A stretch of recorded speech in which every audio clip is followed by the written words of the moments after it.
तर ती जबाबदारी पेलताना किंवा ती जबाबदारी स्वीकारताना थोडा वेळ लागतो. मला वाटतं की सर्वांशी समजून घेऊन वेळ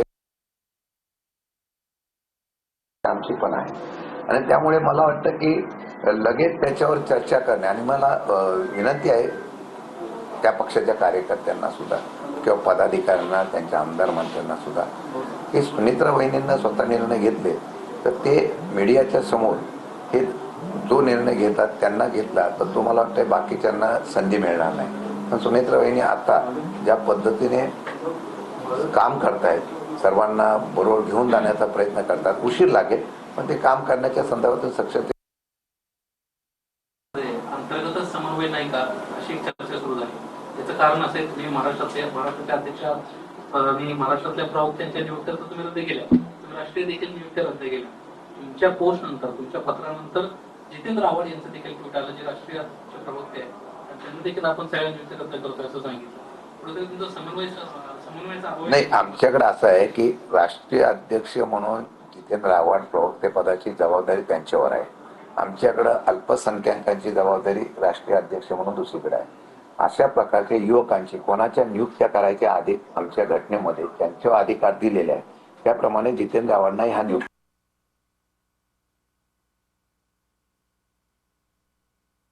कारवाई केल्यानंतर त्यांनी तसं वगैरे असं काय नाही. आमच्या अधिकारातून ते सांगितल्यानंतर दोघांनी आम्ही एका मताने ते केलेला कारवाई. अध्यक्ष असताना जी काही कमिटी नेमली गेली होती ती सपोर्ट करत नाही आणि त्यामुळे शशिकांत शिंदे सगळी संघटना रिवाईव्ह करू पाहत आहेत, अशा पद्धतीचे एक राजकीय वर्तुळात चर्चा सुरू झालेली आहे. अगोदरचे सगळेच पदाधिकारी बदलायचे आणि नव्यानं सगळे घ्यायचे. संघटनेमध्ये मागच्या काही दिवसांपासून मदत कार्यकर्त्यांची होत नाही, या पद्धतीने होणं अपेक्षित आहे आणि कुठेतरी त्यामध्ये जयंत पाटलांचा अँगल सांगितलं जातो. याच्यात काय होते? अजिबात नाही. मी अध्यक्ष म्हणून पवार साहेबांच्या आणि सुप्रियाताईंच्या सर्वांच्या बरोबर चर्चा करत असताना जे आमचे ज्येष्ठ नेते आहेत, जयंत पाटील आमचे नेते आहेत, त्यांच्याशी सुद्धा चर्चा करतो, समन्वय करून त्या ठिकाणी काम करण्याचा प्रयत्न करतो. मला वाटतं की काही बदल हे करणं गरजेचं असतं, कारण नवीन संधी मिळाली की माणूस जोमाने काम करतो. त्यामध्ये कोणा अन्याय करतोय अशी भूमिका कधी कोणी घेऊ नये आणि मला वाटतं तशी आमच्याकडे कोणी तशी भूमिका घेत नाही. फक्त बदल करणं गरजेचं आहे, कारण पक्ष आता आक्रमकतेने पक्ष आता त्याप्रमाणे महाराष्ट्रामध्ये फिरणारे पदाधिकारी नियुक्त करून काम करण्याची भूमिका घेतली तर तो पक्ष चालेल. म्हणून काही बदल करण्याचा निर्णय 100% आम्ही घेतोय. प्रदेशाध्यक्ष सुनील तटकरे यांनी धनंजय मुंडे यांचे सुद्धा कान टोचले आहे की मुख्यमंत्री उपमुख्यमंत्री आपल्या शेजारी असताना बाजूच्या व्यक्तीने अशा पद्धतीने वक्तव्य करणं किंवा दमदाटी करणं हे योग्य नाही. या गोष्टीची शिकवण आता आमच्या पक्षातल्या लोकांना सुद्धा मिळेल अशा पद्धतीचं वक्तव्य. मी मगाशी त्याच गोष्टीचा उल्लेख केला की ज्यावेळेला एखाद्या प्रमुख व्यक्ती बसलेला असतो, त्यामध्ये सुनेत्रा वहिनी असतील तर त्या उपमुख्यमंत्री आहेत, त्यांनी स्टेटमेंट केलं. मागच्या वेळेला 2 वेळा असाच प्रकार झालेला आहे. खरा हा विषय माझा नाहीये, त्यांच्या पक्षाचा अंतर्गत आहे. त्यावेळेला असंच झालं की त्यांनी निर्णय घेण्याच्या ऐवजी बाकीचे लोक पुढे येऊन हे करायला लागले. त्यामुळे आपल्या नेत्याची असलेली उंची किंवा आपल्या नेत्याचे असलेलं पद राखण्याचा प्रयत्न सर्वांनी करणं गरजेचं आहे. त्यामुळे निर्णय त्यांनी घेतले पाहिजे. सुनील तटकरे म्हणाले त्या विषयावरच मी विनंती करणार होतो सगळ्यांना की आपण आपल्या प्रमुख असलेल्या नेत्यांनी काय तिथं असेल तर मीडियाच्या समोर तरी त्याची काळजी घेणं गरजेचं आहे. ते सुनील तटकरे बोलले तेच मी त्यांना मानत होतो आणि हे जर घेतलं तर टीका करायला कोणाला संधी मिळणार नाही.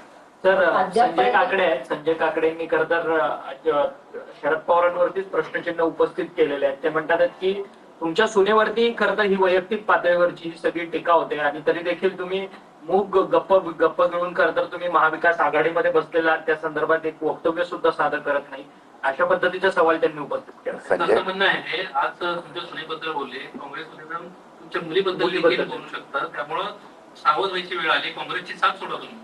नाही, आता संजय काकडेने काय स्टेटमेंट करावं, त्यांनी काय प्रेम दाखवावं, काय नाही करावं तर त्यांचा प्रश्न आहे. त्यांनी पवार साहेबांना उपदेश देण्याऐवजी पवार साहेबांनी त्यांना किती मदत केली त्याची त्यांना जाणीव आहे.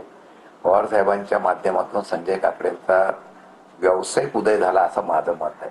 मला वाटतं की संजय काकडेंनी पवार साहेबांना आव्हान केलं असेल तर मी समजू शकतो, पण मी पवार साहेबांच्या पक्षाचा म्हणून मी स्पष्ट शब्दात माझी भूमिका मांडलेली आहे की कोणत्याही महिला भगिनींच्या बाबतीमध्ये अनादर होऊ नये याच्या संदर्भातली भूमिका स्पष्ट करण्याचा प्रयत्न मी केलेला आहे. संजय काकडेंनी पवार साहेबांकडून अपेक्षा व्यक्त करण्यापेक्षा त्यांच्या पक्षातल्या असलेल्या सर्व सहकाऱ्यांना मुक्तपणाने काम करण्याच्या संदर्भातली जी मगाशी तटकरे म्हणाले त्याप्रमाणे जर त्यांना त्या ठिकाणी सूचना केली तर मला बरं वाटेल.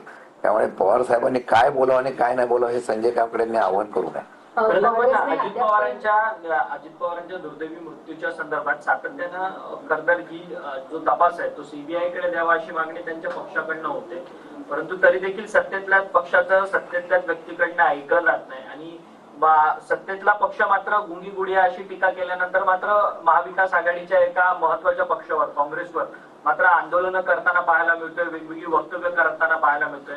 त्यांच्या पक्षाच्या राष्ट्रीय नेत्यांना न्याय देण्यात त्यांचा पक्ष विसरला गेलाय. नाही, ती भूमिका मांडण्याचं काम रोहित पवारांनी आम्ही आमचा पक्ष करतो आहे.